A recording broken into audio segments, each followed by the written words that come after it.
सभी साथियों को नमस्कार। कल से बिजली आउटसोर्स कर्मचारी संगठनों के बीच आपसी विवाद की खबरें सोशल मीडिया पर चल रही हैं। पत्र लिखकर, फेसबुक लाइव के जरिए किए जा रहे आरोप प्रत्यारोप से हम लोगों को बचना चाहिए, क्योंकि यह लाखों लाख आउटसोर्स अस्थायी कर्मचारियों के भविष्य का सवाल है। आज बिजली आउटसोर्स कर्मचारी संगठन के एक नेता ने फेसबुक लाइव आकर कुछ महत्वपूर्ण सवाल उठाए। वो ऑल डिपार्टमेंट आउटसोर्स अस्थायी कर्मचारी मोर्चा से भी उनका रिश्ता है, इसलिए हमने ये तय किया कि हमें उन तमाम सारे सवालों पर अपने बात रखनी चाहिए। मैं पहले भी एक बात कहता रहा हूं और आज भी मैं स्पष्ट कर दूं कि भारतीय मजदूर संघ बीएमएस और राज्य कर्मचारी संघ से हमारी वैचारिक मतभेद हैं। हम दोनों भले ही एक क्षेत्र में काम करते हैं कर्मचारी मजदूरों के बीच में, लेकिन उनके काम करने के तरीके में, उनके वैचारिक तरीके में और हमारे काम करने के तरीके में, हमारे विचारों में अंतर है। बीएमएस और राज्य कर्मचारी संघ सरकारी विभागों के निजीकरण, कंपनीकरण, ठेकाकरण की पक्षधर संगठन है और हम और हमसे जुड़े हुए लोग इस सरकारी सेक्टर के राष्ट्रीयकरण के पक्षधर हैं, ठीक उसी राष्ट्रीयकरण के जो पूर्व प्रधानमंत्री स्वर्गीय इंदिरा गांधी ने इस देश के अंदर लागू किया था। इंदिरा गांधी जी ने यदि निजी क्षेत्र का राष्ट्रीयकरण नहीं किया होता तो आज हिंदुस्तान के अंदर और मध्य प्रदेश में भी इतना बड़ा सरकारी सेक्टर नहीं होता जहां हमारे पूर्वज नौकरी कर रहे हैं, आपके परिवार के लोग भी नौकरी कर रहे हैं।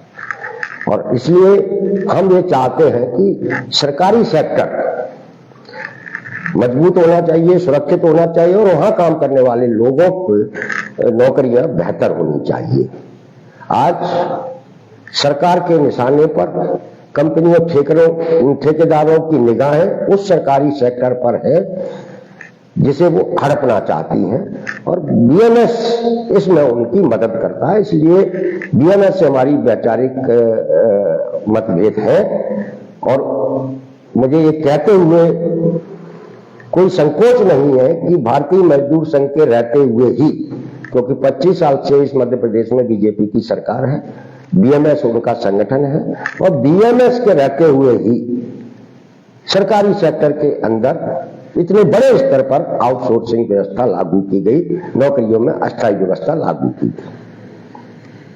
जो नौकरियां दी गई बीएमएस के सहमति से दी गई, चाहे वो अतिथि शिक्षकों से अगर अपन शुरू करें तो अतिथि शिक्षक की अस्थायी नौकरी, आउटसोर्सिंग ठेके की नौकरी अस्थायी, जिसमें पंचायतों में, स्कूलों में लोग काम करते हैं अस्थायी, आपके और तमाम सारी योजनाओं में जो लोग काम करते हैं वो अस्थायी, यानी पूरे सरकारी सेक्टर का ठेकाकरण किया जाता रहा और भारतीय मजदूर संघ चुप रहा, तमाशा देखता रहा। जबकि वो एक बड़ा संगठन था, बड़ी ट्रेड यूनियन थी, वो चाहती तो इसके खिलाफ बोल सकती थी, सरकार को ऐसे कदम उठाने से रोक सकती थी, लेकिन उसने ऐसा नहीं किया। आज हमारे बिजली आउटसोर्स संगठन के एक नेता ने बड़ी सीना तान कर बीएमएस का के साथ चलने का आह्वान किया है। तो साथियों, ये सच्चाई आपको पता होनी चाहिए। मध्य प्रदेश में 2003 से पहले रोडवेज के अंदर भी ऐसी ही परिस्थितियों का निर्माण किया गया। 2003 में बीएमएस की यूनियन रोडवेज में बनी और वहां जो पहले से यूनियनें काम करती थी वो कमजोर हुई और नतीजा ये हुआ कि रोडवेज इतिहास बन गया। हजारों लोग, मतलब 25,000 लोग, ड्राइवर कंडक्टर घर बैठा दिए गए। बीएमएस वहां ने सहमति दी, तमाशा देखती रही। ये बात मैं इसलिए आपको बता रहा हूं कि बीएमएस मजदूर कर्मचारी समर्थक यूनियन नहीं है, उनके आर्थिक हितों की उसे चिंता नहीं है। वह सिर्फ मजदूरों कर्मचारियों के अंदर संतुष्टि का भाव पैदा करके सरकार की मदद करता है, वो कभी संघर्षों में रहता ही नहीं। मध्य प्रदेश के दर्जनों निगम मंडल बंद कर दिए गए, बीएमएस कभी नहीं बोला। क्यों नहीं बोला भाई? आपकी जिम्मेदारी थी, आप उनको सदस्य बनाते हैं, सदस्यता करते हैं, आप अपने आप को श्रमिक कर्मचारी संगठन कहते हैं, तो आपकी जिम्मेदारी थी कि तमाम सारे निगम बंद किए जा रहे हैं, आप बोले। रोडवेज बंद कर दिया गया, आप बोले। सरकारी सेक्टर का ठेकाकरण कर दिया गया था, आपको बोलना चाहिए था। न्यूनतम वेतन तक नहीं मिलता था कर्मचारियों को, आउटसोर्सिंग वालों को, आपको बोलना चाहिए था। निजी क्षेत्र में तो और बुरी हालत है। इसलिए बीएमएस की पैरवी करना वो लाखों लाख आउटसोर्स अस्थायी कर्मचारियों को गड्ढे में धकेलने जैसा आह्वान है। हम उनसे कहेंगे कि आप सच्चाई को जाने, समझें और सच क्या है उस पर चलने की कोशिश करें। हमारे उन साथी ने एक न्यूनतम वेतन का मुद्दा भी उठाया और उन्होंने कहा कि उनके कारण न्यूनतम वेतन रिवाइज हुआ। उन्होंने कुछ बताया कि उन्होंने ऐसा किया, उन्होंने वैसा किया और ये फलाना दूंगा। साथियों, पहले तो मैं अपने बारे में बताऊं। मैं कोई नौसिखिया या अचानक से आया हुआ व्यक्ति नहीं हूं। मैं भी एक राष्ट्रीय ट्रेड यूनियन का स्टेट सेक्रेटरी रहा हूं, जिसका नाम CITU है। मैं CITU के अंदर रह के मजदूर कर्मचारियों के सवालों को, मुद्दों को समझा और मध्य प्रदेश में तमाम सारे संगठनों को बनाया, बनवाया, उनके लिए काम किया है। इसलिए मेरे पास भी एक समझ है, विचार है और मैं ये जानता हूं कि किस तरीके से मेहनत कस के सवालों को आगे बढ़ाया जा सकता है। मैं किसी स्वार्थ बस इस आंदोलन से नहीं जुड़ा। मैं एक संघर्षों के जरिए आया और मुझे लगता है, मेरे पास तमाम सारे लोगों के फोन भी आए, तमाम सारे लोगों ने कहा कि हमें आउटसोर्सिंग अस्थायी कर्मचारियों के सवालों को अब उठाना चाहिए, जिससे कि इनके साथ न्याय हो सके, और हमने ये काम करना शुरू किया। हमारे साथी कह रहे थे कि न्यूनतम वेतन उन्होंने रिवाइज करवाया। अब न्यूनतम वेतन की सच्चाई क्या है रिवाइज की, आपको ये जान लेना चाहिए। पहले भी मैंने बताया है और मैं जब भी रहा हूं, मैं अपने मेहनत कशों के सवालों को हमेशा उठाता रहा हूं और मुझे ये कहने में कोई संकोच नहीं है कि हाँ, मेरा कांग्रेस के नेताओं के साथ रिश्ता है, मैं कांग्रेस पार्टी से जुड़ा हुआ हूं। सिर्फ उतना ही जुड़ा हुआ हूं जितना मैं अपने मेहनत कश वर्ग के साथ आउटसोर्सिंग अस्थायी ठेका श्रमिक कर्मचारियों के लिए उनसे जो करवा सकता हूं वह करवाने के लिए मैं उनसे जुड़ा हुआ हूं। उनके सवालों को किस तरीके से राजनीतिक क्षेत्र में पहुंचाया जाए, इसके लिए मैं उनके साथ जुड़ा हुआ हूं। ये मेरा स्वार्थ है और इसके लिए मैं जुड़ा भी रहूंगा। और हम लोगों ने बहुत कुछ कराया भी है, बहुत सारी जानकारियां नहीं होती हैं। अब बात न्यूनतम वेतन की है तो आप सुन लीजिए। इस मध्य प्रदेश में 25 साल से बीजेपी की सरकार है। 1.5 साल के लिए कमलनाथ जी की सरकार बनी थी, ये सबको मालूम है।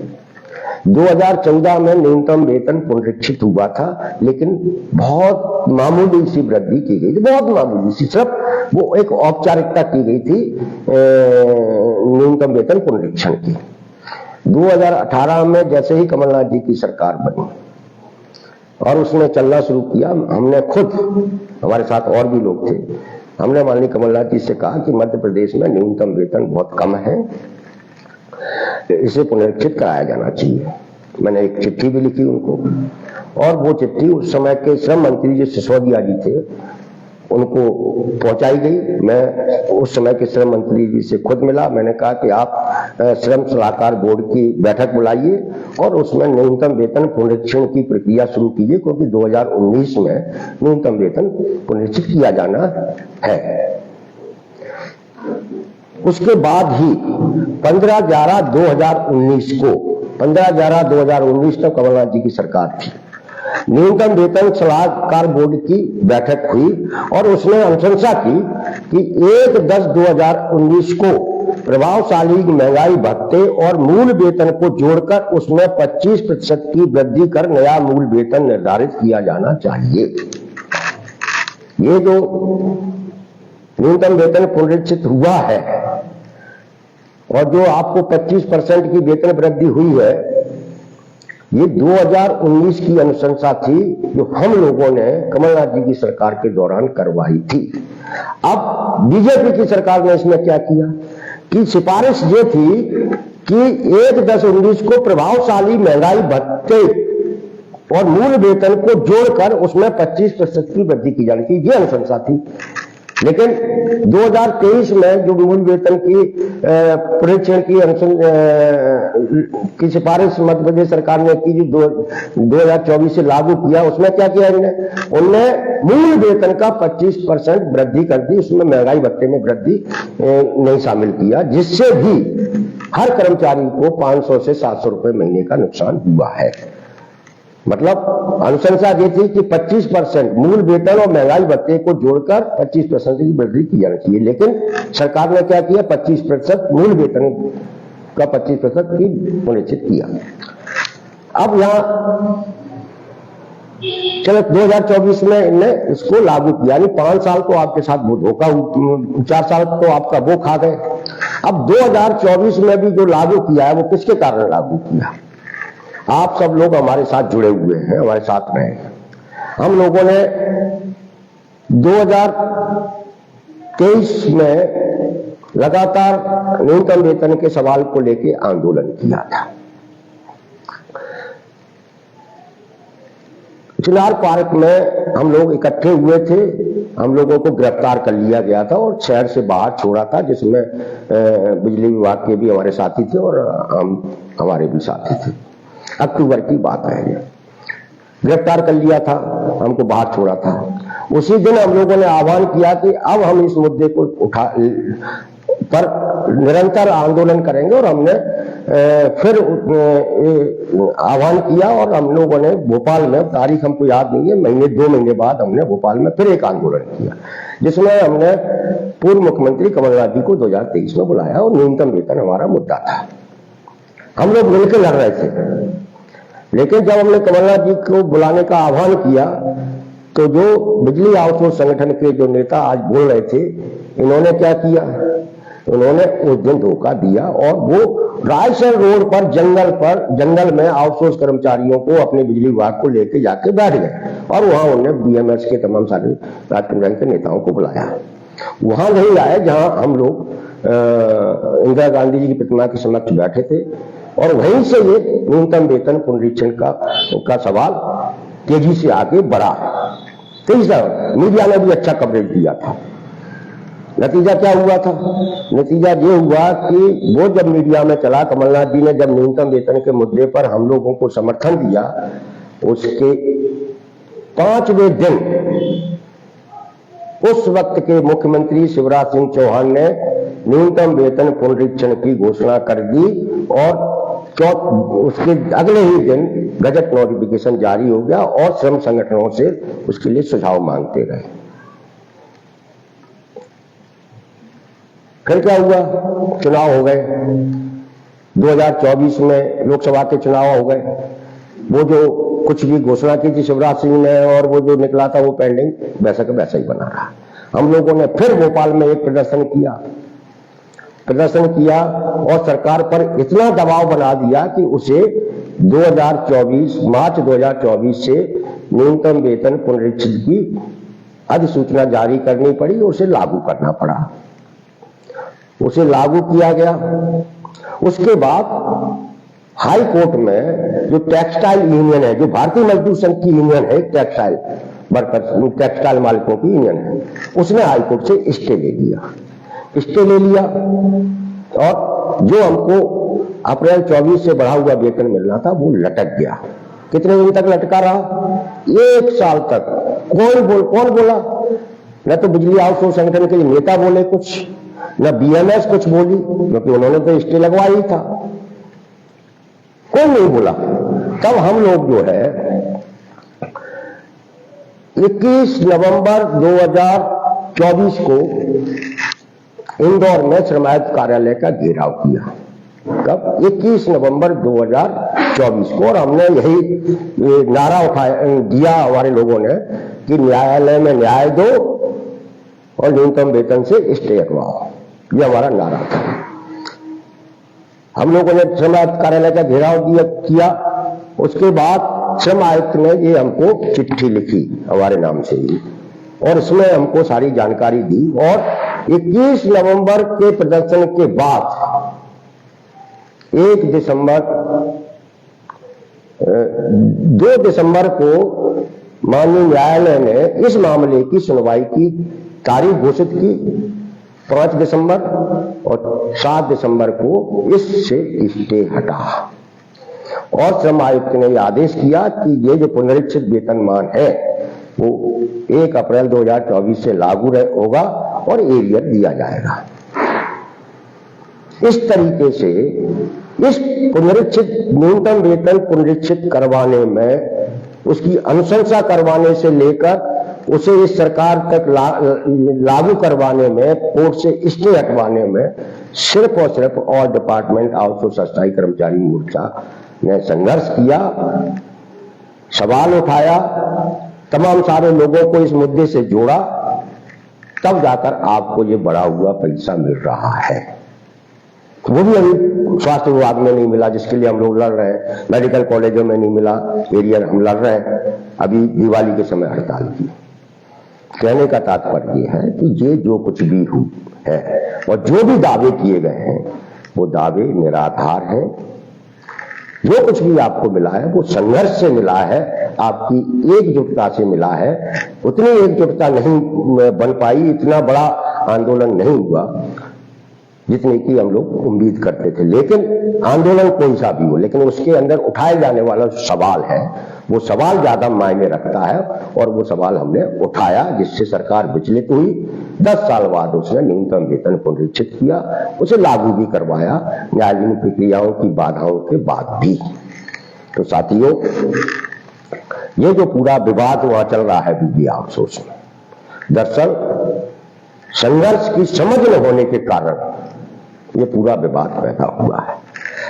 हम लोगों ने, हमारे साथ जितने भी लोग काम कर रहे हैं, हम अपने लोगों को वैचारिक रूप से भी उन्हें शिक्षित कर रहे हैं और उनके अंदर एक संघर्ष का विचार भी पैदा कर रहे हैं।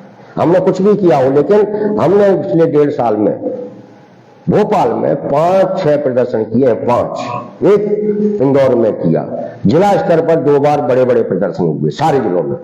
क्यों किए गए? और इन प्रदर्शनों के बाद ही मध्य प्रदेश तो क्या, पूरे राष्ट्रीय स्तर पर सोशल मीडिया के सहयोग से, आप सब लोगों के सहयोग से आउटसोर्सिंग, अस्थायी प्रथा, कच्चे कर्मचारियों के सवाल राष्ट्रीय स्तर पर बड़ा मुद्दा बने हैं। क्योंकि आप कहीं से भी बैठ के, मैं आज छिंदवाड़ा में बैठकर आपसे बात कर रहा हूं, लेकिन पूरा मध्य प्रदेश के लोग सुन रहे हैं। सोशल मीडिया का जमाना है, हम कहीं से बैठकर भी अगर सही बात करेंगे तो पूरे देश में पहुंचती है। मध्य प्रदेश से जो हम लोगों ने आउटसोर्सिंग का सवाल उठाना शुरू किया, उनके साथ हो रहे अन्याय और अत्याचार को उठाना शुरू किया, पूरे राष्ट्रीय स्तर पर इसकी गूंज सुनाई देने लगी।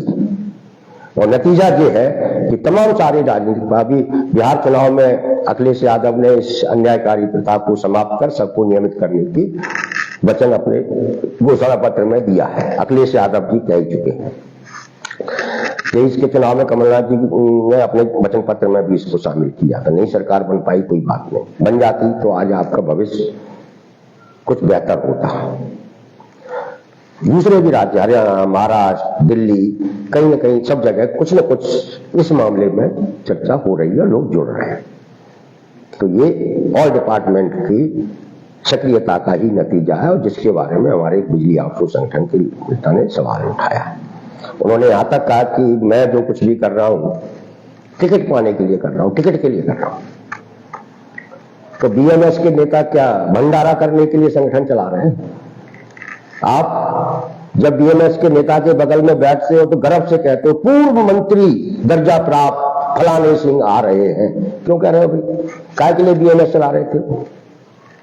हालांकि हमारी औकात नहीं है कि हम टिकट चुनाव लड़ रहे हैं। कोई हमको टिकट भी दे देगा तो हमारे पास तो इतना भी कुछ नहीं कि हम एक गाड़ी भी किराए पे ले सकें, तो हमारा तो ये सपना ही नहीं है। लेकिन हाँ, हम ये जो कामगार कर्मचारियों के साथ जो अन्याय हो रहा है, इस सवाल को हम पूरी ईमानदारी से जज्बे के साथ उठा रहे हैं और एक लोगों की टीम बना रहे हैं। हमारी पूरी प्लानिंग है, हमने तय किया है कि हम इस अन्यायकारी प्रथा को समाप्त कराएंगे तो मतलब कराएंगे, और इसकी हमने पूरी योजना बना के रखी हुई है। अभी हमने ऑल डिपार्टमेंट जो मोर्चा बनाया है, आने वाले दिनों में हम एक कामगार क्रांति मोर्चा भी बनाने वाले हैं, जिसमें ऐसे बहुत सारे संगठन हमारे साथ जुड़ रहे हैं, आ रहे हैं। वो कह रहे हैं कि सर अन्याय बहुत जबरदस्त है मध्य प्रदेश में, इसे खत्म कराना है, हम आपके साथ इस लड़ाई को लड़ना चाहते हैं। बड़ा तूफान सा मध्य प्रदेश में आएगा, और जब वो तूफान आएगा तो ये सरकार रोक नहीं पाएगी, इसे उस अन्याय को खत्म करना पड़ेगा। और इसलिए मैं आपसे कह रहा हूं कि बीएमएस जो है, बीएमएस अधिकारियों का, कंपनियों, ठेकेदारों का संगठन है, और इसने आज आउटसोर्सिंग वाले मुद्दे पर ही हस्तक्षेप नहीं किया है। इससे पहले भी जब जब अन्याय के शिकार कर्मचारी श्रमिकों ने अपने सवाल स्वतंत्र रूप से उठाना शुरू किए, इन्होंने विरोध किया। मैं 3 आंदोलनों का उदाहरण देता हूं। नंबर 1, जब शिक्षा कर्मियों ने अपने शिक्षक बनने का आंदोलन शुरू किया, बीएमएस के साथ नहीं गए, वो बीएमएस से दूर, बीएमएस ने उनका भी विरोध किया। क्यों किया भाई? वो भी तो मध्य प्रदेश के लोग थे, उनका विरोध किया। विरोध इसलिए डराया, धमकाया, क्योंकि सरकार उनकी थी, लेकिन वो झुके नहीं, वो लड़े, लड़ते लड़ते लड़ते लड़ते लड़ते लड़ते 2013 तक आज पहुंचते जीत गए। पंचायत कर्मियों ने अपनी लड़ाई लड़ी, उनका भी विरोध किया बीएमएस ने, उनके आंदोलन का कभी समर्थन नहीं किया, वो भी लड़े, लड़ते लड़ते लड़ते लड़ते वो भी जीते। गुरुजी हुआ करते थे जो अतिथि शिक्षकों से भी बुरी हालत में थे, गुरुजी भी लड़े, लड़ते रहे लड़ते रहे लड़ते रहे, बीएमएस विरोध करती रही, राज्य कर्मचारी संघ विरोध करता रहा, नतीजा वो भी जीते, वो भी मास्टर बन गए। तो बीएमएस नहीं चाहती कि जो काम करने वाला वर्ग है वो आर्थिक रूप से संपन्न बने, और उसी के रहते हुए बताइए कैसी कैसी नौकरियां उनकी सरकार ने दी हैं। ऐसी नौकरियां जो ऐसे ऐसे पद नाम से दिए हैं कि जिन पद नामों में भी काम करने वाला कर्मचारी शब्द का उच्चारण नहीं होता है, ऐसा लगता ही नहीं है कि ये कर्मचारी है। अतिथि शिक्षक क्या होता है भाई? मेहमान है, सरकारी स्कूलों में बुला रहे हो, मेहमान बनाते, पैसा मोबिलाइजर क्या पद होता है जी? लोकल हित के नाम से रख लिया आपने, बैंक मित्र रख लिए, अंशकालीन रख लिए, क्या नाम है भाई? आप इनको दैनिक वेतनभोगी कह सकते हैं, मस्टर कर्मचारी रख सकते थे, अस्थायी कर्मचारी के नाम से रख सकते थे, लेकिन ऐसे नाम दिए कि जिससे ये अपने वेतन का मुद्दा उठा ही नहीं सके।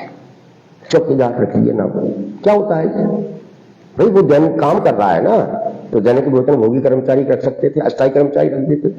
पंप ऑपरेटर नाम रख दिया,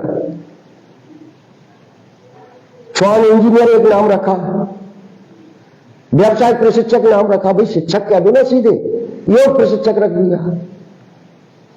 ये क्या है? ये क्या आप लोगों से काम करा रहे हो, उनको काम करने की पहचान भी नहीं दिलाना चाहते? यही सबसे बड़ा अन्याय है जो इस मध्य प्रदेश में भारतीय मजदूर संघ और राज्य कर्मचारी संघ के रहते हुए हुआ है आपके साथ। आप इस बात को समझ जाइए। अब रहा सवाल हमारे साथ क्या किया गया? हमने जब जब आंदोलन किया, हमने जब जब ये सवाल उठाया, तब तब हमें विरोध का सामना करना पड़ा। और ये बात उस दिन से हमको मालूम थी कि हमारे संगठन का, हमारे लोगों का विरोध किया जाएगा, उनको तोड़ा भी जाएगा। हमने अपने पदाधिकारियों की सूची अपने पेज पर डाल दी थी। बीएमएस के लोग अपने कार्यालय से बैठ के उनको फोन करते थे, अरे हमारे साथ आ जाओ, वो शर्मा जी तो कांग्रेसी है, कमलनाथ जी के आदमी है। अरे भाई हम काहे के कांग्रेसी, काहे के कमलनाथ जी के आदमी? भाई कांग्रेस से हमने शुरू में कहा कि कांग्रेस एक ऐसी विचारधारा है जिसने सरकारी सेक्टर को खड़ा किया पूरे कोयला, बैंक, बीमा, इनका राष्ट्रीयकरण किया, लोगों की जिंदगी बनाई। हिंदुस्तान को बनाने वाली पार्टी है ये, गांधी जी की पार्टी है, इंदिरा जी ने की पार्टी है। तो भाई हम उस विचार को मानते हैं, लेकिन हम सवाल तो उस शोषित पीड़ित वंचितों के उठा रहे हैं। हमारे बहुत सारे लोगों को उनने तोड़ा गया क्योंकि हमने ये गलती कर दी थी कि अपने पदाधिकारियों की सूची फेसबुक पर डाल दी थी, मोबाइल नंबर सहित। अब हम नहीं डालते, तो हमारे को तोड़ा गया। और हमने जब जब आंदोलन किया, जब जब अभियान चलाया, तब तब पैरेलल अभियान हमारे लोगों से चलवाया गया। क्यों भैया, क्यों भड़का रहे हो भैया? हम कोई ऐसा कुछ तो नहीं कर रहे थे कि जो कर्मचारी मजदूरों के खिलाफ हो, उनके साथ अन्याय हो रहा है, उस अन्याय के खिलाफ हम बोल रहे हैं और हम बोलते रहेंगे। तो साथियों, कहने का तात्पर्य यह है कि अभी भी जो बिजली आउटसोर्स संगठन के अंदर जो कुछ भी चला है, एक ने पत्र लिखा, उसने आरोप लगा दिया कि चंदा चोर, फलाने चोर, टंके चोर। दूसरे ने लाइव आकर सब कुछ कह दिया। क्या सार्वजनिक तौर पर एक दूसरे पर इस तरीके के आरोप प्रत्यारोप लगाकर आप किसका भला कर रहे हैं? आप इस तरीके के अभियानों से सिर्फ और सिर्फ जो है हमारे जिनके लिए हम लोग लड़ रहे हैं उनका मनोबल गिरता है। ये बात नहीं समझ में आई, उनका उत्साह टूटता है। तो सार्वजनिक तौर पर कोई ऐसे आरोप प्रत्यारोप नहीं लगने चाहिए। अगर कोई शिकायत है एक दूसरे की, तो अपने संगठन की बैठक में उन शिकायतों पर चर्चा कर ली जाए, लेकिन सोशल मीडिया पर इस तरीके के आरोप प्रत्यारोप लगाना उचित नहीं है। इससे जो एकता बढ़ रही है, जो हम लोग जिन सवालों को उठा रहे हैं, उन सवालों को हाशिए पे जाते हैं। हमें ऐसी चीजों से बचना चाहिए। अब रहा सवाल बिजली संगठन के नेताओं का, हम लोगों ने, हमने लिखा 3 साल पहले हम लोगों ने गांधी भवन में एक बैठक की थी, जिसमें बिजली आउटसोर्स संगठन के भी नेता आए थे, ऑल डिपार्टमेंट के भी और लोग भी आए थे। बढ़िया बैठक हुई थी। हम लोगों ने सबने आपसी चर्चा विचार विमर्श 4-5 घंटे बैठक चली और ये तय किया कि हमें ऑल डिपार्टमेंट आउटसोर्स अस्थायी कर्मचारी मोर्चा बनाना चाहिए, क्योंकि ये समस्या सबकी है। आउटसोर्सिंग में अगर कहीं सुधार होगा तो वो सबके लिए होगा। जैसे न्यूनतम वेतन रिवाइज हुआ तो उसका फायदा सबको मिला, चाहे वो बिजली सेक्टर हो या दूसरे सेक्टर हो, चाहे निजी सेक्टर हो, उनको सबको मिला। तो हम लोगों ने ऑल डिपार्टमेंट बनाया और उसके बाकायदा बिजली विभाग के संगठनों की सहमति के साथ बना, सबके हस्ताक्षर है उस पर प्रोसीडिंग पर। फिर दूर क्यों भागे भाई? अगर 3 साल पहले जब हम लोगों ने ऑल डिपार्टमेंट बनाया, अगर हम सब लोग एक साथ आंदोलनों की निरंतरता के साथ सड़क पर उतरे रहते, तो मैं गारंटी देता हूं कि आज हम 2025 को विदा करने के कगार पर हैं। हम एक अलग कैडर बनवाकर तमाम सारे जो हमारे लाखों लाख लोग हैं उनके भविष्य को सुरक्षित करा चुके होते। क्यों करा चुके होते? मैं आपको एक और बात बताऊं कि बीजेपी की सरकार बहुत डरपोक सरकार होती है। वो सिर्फ सत्ता में बनी रहना चाहती है और वो सत्ता में बने रहने के लिए कुछ भी फैसला कर सकती है, कुछ भी कर सकती है। तो आपको इस सरकार को डराना पड़ेगा। मैंने जो 3 उदाहरण बताए, शिक्षाकर्मी, पंचायत कर्मी, गुरुजी, उन्होंने आंदोलन के जरिए शिवराज सिंह को डरा दिया था। उन्होंने कहा था कि अगली बार, उन आंदोलनों का माहौल ये था कि शिवराज सिंह को एहसास हो गया था कि अगली बार हम सरकार नहीं बना पाएंगे, हम सरकार नहीं बना पाएंगे तो हमारा राजनीतिक भविष्य खत्म। क्योंकि बीजेपी सत्ता में रहने के लिए और सत्ता में रहना चाहती है, इसलिए उन्होंने उन तीनों लोगों के सवालों को, मांगों को माना है। हम सब लोग अगर एक साथ आकर सड़कों पर दिखते तो ये सरकार डरती, मोहन यादव की भी। और जब सरकार डरती तब क्या होता? आप जीतते।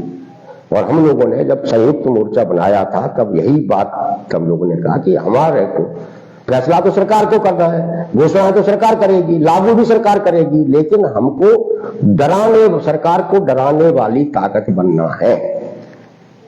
और हम भले उनने हमारा साथ नहीं दिया, हमारे अभियानों के विरुद्ध अभियान चलाए, हमारे लोगों को भड़काया, सब कुछ किया, उसके बाद भी हम ये कह सकते हैं कि हमने मध्य प्रदेश के उन लाखों लाख अस्थायी आउटसोर्स कर्मचारियों को, चाहे वो सरकारी सेक्टर के चाहे निजी क्षेत्र के हैं, जागरूक कर दिया है, उनको इस क्रांति आंदोलन का हिस्सा बना लिया, वो इस आंदोलन से जुड़ चुके हैं और इसीलिए एक व्यापक समर्थन मिलता है। अब तो तरह तरह के लोग हमारे साथ जुड़ रहे हैं। तो साथियों, इसलिए मैं आज फिर उन लोगों से कहूंगा, क्योंकि ये किसी के ईगो का सवाल नहीं है, ये लाखों लाख लोगों के भविष्य का सवाल है। मैं बिजली सेक्टर के आउटसोर्स कर्मचारी जिनकी इच्छा है कि सबके साथ मिलकर लड़े, उनसे भी मैं कहना चाहूंगा कि आप, यदि आपके नेता मिलकर लड़ने के लिए तैयार नहीं है तो आप पुनः अपने बीच में से अपना एक नेतृत्व खड़ा करें और सबके साथ मिलकर इस अन्यायकारी, क्रूर, अमानवीय आउटसोर्स अस्थायी प्रथा को समाप्त कराने का क्रांति आंदोलन का हिस्सा बने। तभी कुछ हो सकता है। यदि आप ताकत नहीं बने तो आपको तवज्जो देने वाला कोई नहीं है, ये सरकार तो बिल्कुल भी नहीं।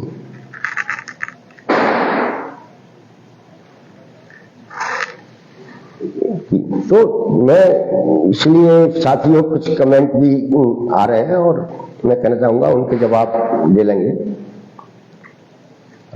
इसीलिए उन चीजों को, जब तक आपके पास संघर्ष की समझ नहीं होगी तब तक किसी भी आंदोलन को आप खड़े नहीं कर सकते। हम लोगों ने, हमारी टीम ने ये आंदोलन मध्य प्रदेश में खड़ा किया है, यही हमारी सबसे बड़ी उपलब्धि है। तो साथियों, आप सब लोग किसी तरीके के आपसी विवाद में उलझने की बजाय उन लाखों लाख आउटसोर्स अस्थायी कर्मचारियों के हित में, उनके संघर्षों में को विकसित करने में मदद करें। यदि हमने इस सरकार को डरा दिया तो हम इस सरकार से ही सब कुछ हासिल कर लेंगे, वरना 2028 आने ही वाला है, बहुत साल नहीं बचे हैं। मैं इस बात की गारंटी देता हूं कि जब हमारे विचार के लोग आएंगे, मैं इस अन्यायकारी प्रथा को खत्म कराकर आप सब लोगों के भविष्य को सुरक्षित कराने की गारंटी उनसे दिलाऊंगा और करवाएंगे। ये बात की गारंटी है। वो 1.5 साल की कमलनाथ जी की सरकार में हमने ये करवाया और अगर वो सरकार थोड़ा और चलती रहती तो कहने की जरूरत नहीं है, आप लोगों की नौकरी में भी कुछ ऐसा बदलाव होता जिसकी कल्पना आपने भी नहीं की होगी।